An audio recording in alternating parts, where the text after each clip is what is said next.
محترم ناظرین، ایک خوشحال گاؤں تھا جہاں اللہ تعالیٰ کی تمام نعمتیں موجود تھیں۔ وہاں پر رہنے والا ہر شخص امیر تھا، ہر ایک کو اپنے اوپر بہت غرور تھا، اور سب سے بڑی بات یہ تھی کہ وہاں کے سب لوگ کافر تھے۔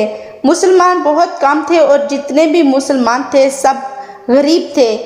کافروں کو اپنی دولت پر بہت غرور تھا، کسی کے پاس کسی چیز کی کوئی کمی نہ تھی۔ وہاں کا بادشاہ تھا، اس کی خوبصورت بیٹی تھی جس سے بادشاہ بہت ہی پیار کیا کرتا تھا۔ بادشاہ کی بیٹی خوبصورت تو تھی پر بہت زیادہ مغرور بھی تھی۔ وہاں کے رہنے والے کافر ایک دوسرے کی مدد کیا کرتے تھے اور غریب مسلمانوں کی مدد کرنے والا کوئی نہ تھا۔ بادشاہ کی بیٹی کو جادو میں کافی مہارت حاصل تھی، وہ اپنے جادو سے غریب مسلمانوں کو تنگ کیا کرتی، ان کا جینا حرام کر دیتی۔ اس بادشاہ کی بیٹی نے ان مسلمان کا جینا حرام کیا ہوا تھا۔ تمام مسلمان اس بادشاہ کی بیٹی سے بہت زیادہ پریشان تھے، تنگ تھے۔ وہ ان کو پریشان کرتی، اپنے جادو سے ان کو مصیبتیں تکلیفیں پہنچاتی، کبھی مزدور بنا دیتی، کبھی غلام بنا دیتی۔ ان میں سے کوئی اگر اس کی بات نہ مانتا تو وہ اس کو کھینچ کر خوب تکلیفیں پہنچاتی اور خوش ہوتی۔ اس گاؤں میں مسلمان کو پوچھنے والا کوئی نہ تھا۔ جب اس بادشاہ کی بیٹی کی ظلم کی حد بڑھ گئی تو مسلمانوں نے اس کے لیے بد دعائیں کرنا شروع کر دیں۔ یا اللہ، ہم پر رحم کر، اس بادشاہ کی بیٹی نے ہم پر جینا حرام کیا ہوا ہے، ہمارا حال پوچھنے والا کوئی نہیں، نہ ہمارے پاس نہ دولت ہے نہ جسمانی طاقت ہے کہ مقابلہ کر سکیں۔ یا اللہ، کوئی ایسا بندہ بھیج جو اس بادشاہ کی بیٹی سے مقابلہ کر سکے۔ اللہ تعالیٰ نے ان تمام مسلمانوں کی دعا سن لی اور اللہ تعالیٰ نے اس گاؤں میں اپنے خاص بندے کو بھیجا۔ بادشاہ جنگل میں سیر کرنے کے لیے جا رہا تھا کہ اچانک اسے ایک زہریلے سانپ نے کاٹ لیا اور وہ بے ہوش ہو کر زمین پر گر پڑا۔ اس سردار کو اس کے غلام اٹھا کر فوراً گھر لے آئے۔ جب اس لڑکی نے اپنے باپ کی یہ حالت دیکھی تو وہ بہت زیادہ پریشان ہو گئی اور اس کے تمام حکیموں کو بلایا گیا مگر زہر کو کوئی بھی نہ نکال سکا۔ زہر تیزی سے اس کے جسم پر پھیل رہا تھا، لیکن اس وقت وہاں پر ایک درویش اللہ والے کا آنا ہوا۔ اسی طرح اللہ تعالیٰ نے اس اللہ کے بندے کو اس بستی میں بھیجا۔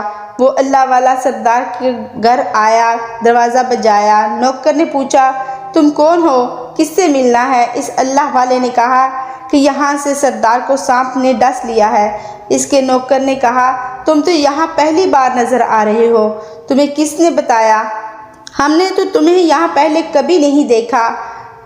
میں مسافر ہوں اور مجھے پتہ چلا ہے کہ یہاں کے سردار کو ایک زہریلے سانپ نے کاٹ لیا ہے اور کوئی بھی اس کا علاج نہیں کر پا رہا۔ نوکروں نے پوچھا، تم کون ہو؟ اس نے کہا، میں حکیم ہوں اور اس کا علاج کرنے کے لیے آیا ہوں۔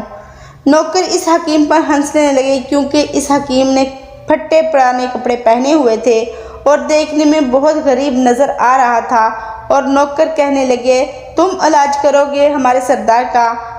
ہم نے اتنے بڑے حکیم منگوائے مگر ان کا علاج نہیں کر پائے، تو تم کیا چیز ہو؟ ہم اپنے سردار کا علاج تم سے نہیں کروائیں گے۔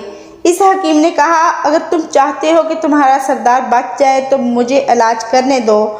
تو نوکر کہنے لگے، ٹھیک ہے، ہم اندر جا کر پوچھ کر آتے ہیں۔ وہ اندر گئے اور جا کر سردار کی بیٹی کو کہا، ایک حکیم آیا ہے، حلیے سے فقیر معلوم ہوتا ہے لیکن کہتا ہے میں تمہارے سردار کا علاج کر دوں گا اور جو زہر تیزی سے پھیل رہا ہے اس کو نکال کر پھینک دوں گا۔ سردار کی بیٹی مان گئی۔ اس نے کہا، اس کو اندر بلاؤ۔ اور جب وہ اللہ والا اندر گیا، اس نے دیکھا سردار تکلیف سے بہت زیادہ تڑپ رہا ہے اور بار بار اپنی ٹانگ کو کھینچ کھینچ کر مار رہا ہے۔ اس اللہ والے نے جا کر اس کی ٹانگ کو دیکھا، جس جگہ سانپ نے ڈسا ہوا تھا اس جگہ تھوک دیا اور فوراً وہاں سے بھاگ گیا۔ اس کی بیٹی اور وہاں کھڑے سب ملازم دیکھ کر حیران تھے کہ یہ تو کوئی پاگل ہے۔ کمرے میں آیا اور بجائے علاج کرنے کے اس جگہ تھوک کر چلا گیا۔ اس کو کوئی پکڑ بھی نہیں سکا۔ سردار کی بیٹی غصے میں آ کر بولنا شروع ہو گئی اور کہا، اس تھوک کو صاف کرو اور میں ابھی اسے گرفتار کرواتی ہوں۔ جب حکیم اس تھوک والی جگہ کو صاف کرنے لگا تو اس نے انگلی سے اس تھوک کو اس جگہ پر اچھی طرح سے مل دیا جس جگہ سانپ نے کاٹا ہوا تھا۔ وہ سردار کی بیٹی کہنے لگی، اس فقیر نے میرے پاپا کی ٹانگ پر تھوک دیا اور تم اس تھوک کو مل رہے ہو۔ حکیم نے اس سردار کی بیٹی کو اپنے ہاتھ کے اشارے سے چپ کروایا اور کہا رک جاؤ۔ وہ تھوک ملنے کی وجہ سے اس کی جو سامنے ڈسا ہوا تھا وہ سارا زہر ختم ہو گیا۔ ٹانگ کٹنے ہی والی تھی مگر اللہ کے حکم سے وہ ٹانگ بالکل ٹھیک ہو گئی۔ پوری ٹانگ کا رنگ بدل چکا تھا، نیلی ہو چکی تھی، اس کی رنگت بالکل ٹھیک ہو گئی۔ اور جب وہ سردار ہوش میں آیا، اس کو تمام قصہ سنایا تو وہ بہت حیران ہوا اور اس کو بتایا گیا کہ ایک فقیر آیا جس کی وجہ سے آپ ٹھیک ہوئے۔ بادشاہ نے کہا وہ تو میرے لیے ایک مسیحا تھا، لوگوں نے اسے کیوں جانے دیا؟ جاؤ اسے پکڑ کر لاؤ۔ اور انہوں نے کہا ہم اسے اس کے احسان کا بدلہ ضرور دیں گے۔ اس کی بیٹی خاموشی سے یہ سب سن رہی تھی، اس نے کچھ بھی نہ کہا اور بادشاہ کے کہنے پر سارے سپاہی اس فقیر کو ڈھونڈنے کے لیے نکلے۔ ان لوگوں نے بہت تلاش کیا مگر پھر بھی ان کو اللہ والے کا پتہ نہ ملا۔ پھر جب سپاہی تلاش کرتے کرتے ایک جنگل پر پہنچے، وہاں ایک آدمی اللہ کی عبادت کر رہا تھا۔ بس پھر غور سے اسے دیکھتے رہے کہ آخر یہ کس طرح کی عبادت کر رہا ہے۔ ہم لوگ تو اپنے بتوں کے آگے ہاتھ جوڑتے ہیں اور یہ کس طرح کا سجدہ کر رہا ہے اور کس کے آگے کر رہا ہے۔ جب اس اللہ والے کی عبادت مکمل ہوئی تو سپاہیوں نے پکڑ کر اس کو فوراً سردار کے پاس لے آئے۔ وہ سردار کہنے لگا آپ کون ہیں، کہاں سے آئے ہیں؟ اور میں آپ سے معافی مانگتا ہوں، میرے غلاموں نے، میرے ملازموں نے جو آپ کے ساتھ سلوک کیا بہت برا کیا۔ میں ان کی وجہ سے آپ سے معافی مانگتا ہوں، لیکن آپ کی وجہ سے آج میں زندہ ہوں۔ ہم گناہ گاروں کی آنکھوں نے آپ کو پہچانا نہیں اور آپ سے گزارش ہے کہ یہ تحفے قبول کر لیجئے، یہ قیمتی لباس اور یہ عربی گھوڑا قبول کر لیجئے۔ وہ اللہ والے مسکرائے اور بولے یہ گھوڑا اور لباس تو بہت قیمتی ہے، قیمتی لباس پہن کر میں گھوڑے کے لیے گھاس کاٹوں گا کیونکہ میں اچھا رہوں گا۔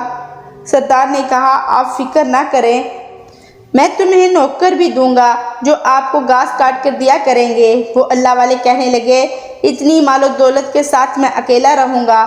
وہ سردار بولا میں آپ کی باتیں سن کر حیران نہیں ہو رہا اور حیرت میں پڑ گیا ہوں، اس کے لیے میری بیٹی آپ کے لیے حاضر ہے۔ اور بیٹی یہ سب کچھ دیکھ رہی تھی، حیرت سے اپنے باپ کو دیکھ رہی تھی اور سن رہی تھی۔ اس بادشاہ نے کہا میں اپنی بیٹی کی شادی آپ سے کروں گا مگر میری ایک شرط ہے، آپ کو اپنا مذہب چھوڑنا ہوگا کیونکہ آپ کے مذہب میں جو عبادت ہوتی ہے ہم اس طرح کی عبادت نہیں کرتے، ہم بتوں کے آگے سجدہ کرتے ہیں اور جس کی آپ عبادت کرتے ہیں وہ اللہ ہے، آپ مسلمان ہیں، اس لیے آپ کو اپنا مذہب چھوڑنا ہوگا۔ آپ کو کیا ایسا کر سکتے ہیں؟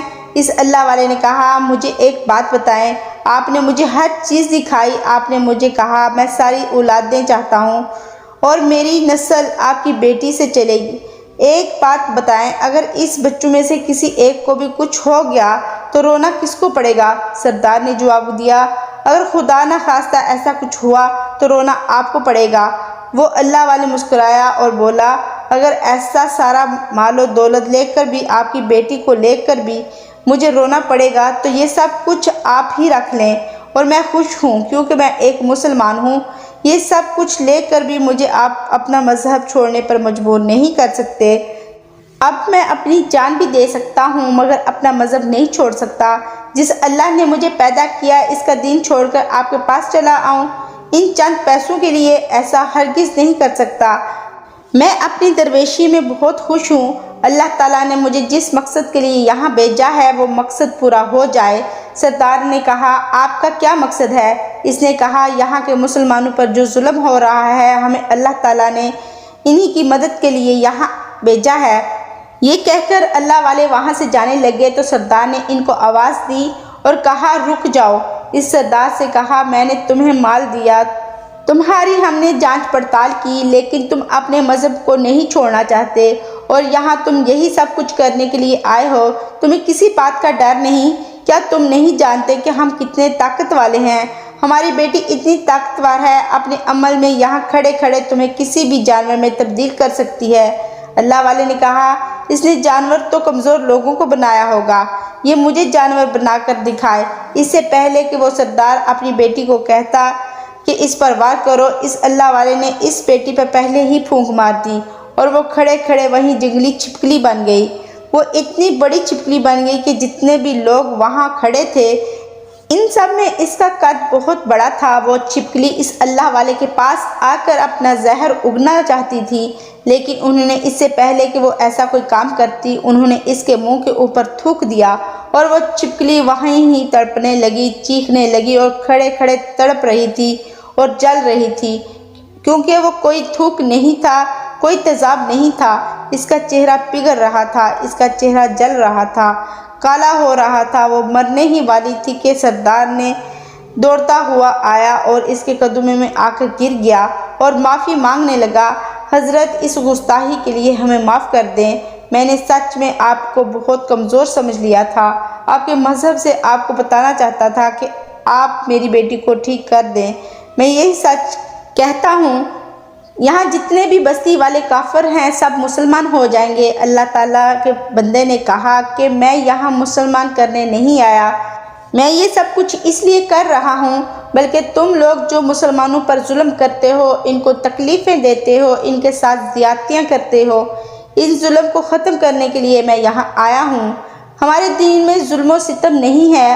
اگر تمہاری بیٹی انسان بننے کے بعد سدھر جاتی ہے تو میں خود اس کو اصلی حالت میں لانے کے لیے اللہ تعالیٰ سے گڑ گڑا کر دعا کروں گا۔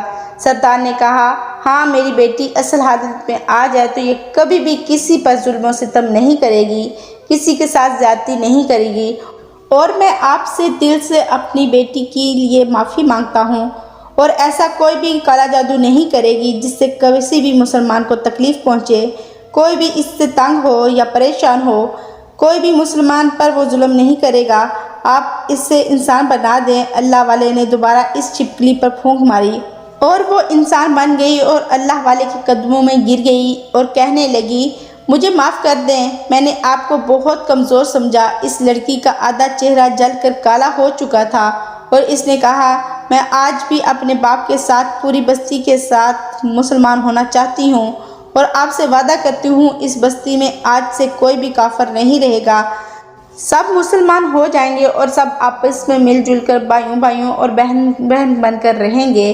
پھر اسی طرح اس سردار نے اور اس کی بیٹی نے اور وہاں موجود جتنے بھی لوگ تھے سب نے اسلام قبول کر لیا۔ سردار نے اللہ والے سے اپنی بیٹی کا نکاح کروا دیا اور پھر اس بستی میں امن قائم ہو گیا۔ محترم ناظرین، مذہب اسلام ایک بہت ہی پیارا مذہب ہے جس سے آپ تو متاثر ہوتے ہی ہیں، غیر بھی متاثر ہوئے بغیر نہیں رہ سکتے۔ اللہ تعالیٰ ہمیں اسلام کے مطابق زندگی گزارنے کی توفیق عطا فرمائے۔ اس ویڈیو کو دوسروں تک شیئر کریں، ہو سکتا ہے آپ کے ایک شیئر سے یہ بات کسی کے دل میں اتر جائے اور ہم سب کے لیے صدقہ جاریہ بن جائے۔